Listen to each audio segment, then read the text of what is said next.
तब तक संपूर्ण महाभारत युद्ध में कौरव वंश का विनाश, महाराज युधिष्ठिर का चक्रवर्ती सम्राट पद पर विराजमान होना, ये सब हो चुका था।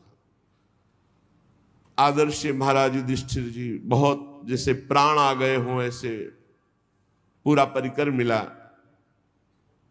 फिर अंदर महल में गए तो देखा धृतराष्ट्र जी को, तो एकांत की मांग की, कोई हमारे पास नहीं रहे। फिर धृतराष्ट्र जी से कहा, तुम्हें शर्म नहीं आती? तुम श्वान की तरह जीवन व्यतीत करो, अभी तुम्हें वैराग्य नहीं हुआ? बड़े कठोर वचन।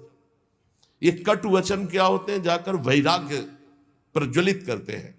श्वान जैसा, जैसे टुकड़ा दे दो बस पड़ा रहता है। जिनको तुमने बचपन से नष्ट करने की कोशिश की, उन्हीं पांडवों के दिए हुए टुकड़े से पेट पाल कर अब कौन सा जीवन व्यतीत करना चाहते हो?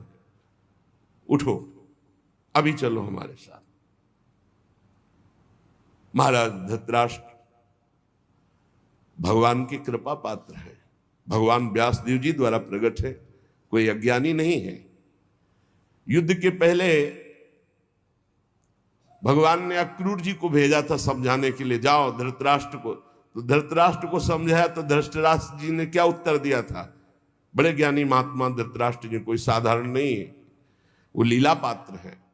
उन्होंने कहा, अक्रूर जी तुम बातें जितनी कह रहे हो सब मुझे पता है, मुझे ज्ञात है, मैं जान रहा हूं, पर मेरे हृदय में चमक कर अंतर ध्यान हो जाती है। इसका मतलब श्री कृष्ण कुछ करवाना चाहते हैं।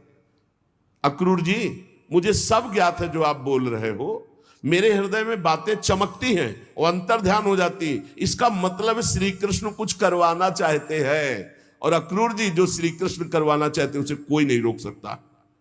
महात्मा है धृतराष्ट्र जी।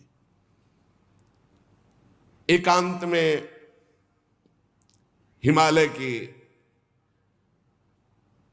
भूमि पर एक पर्णकुटी बनाई और योगाभ्यास कराया। साक्षात मूर्तिमान धर्म है विदुर जी। इधर जब महल में प्रणाम करने के लिए महाराज युधिष्ठिर आए तो देखा ना तो धृतराष्ट्र है, न गांधारी, न विदुर जी। तो बहुत चिंतित, बहुत शोकित, शायद मेरे द्वारा कोई त्रुटि हो गई हो मेरे सेवा में, तो शंका करके वो चले गए हों। इतने में देवर्षि नारद जी आए और उन्होंने कहा, आपको चिंता करने की जरूरत नहीं है, आज के 5वें दिन महाराज धृतराष्ट्र का शरीर भस्म हो जाएगा। पर्णकुटी में जो गार्हपत्य आदि अग्नियां हैं वो अपने आप कुटी को जलाएंगे, कुटी में बैठे हुए धृतराष्ट्र भस्म होंगे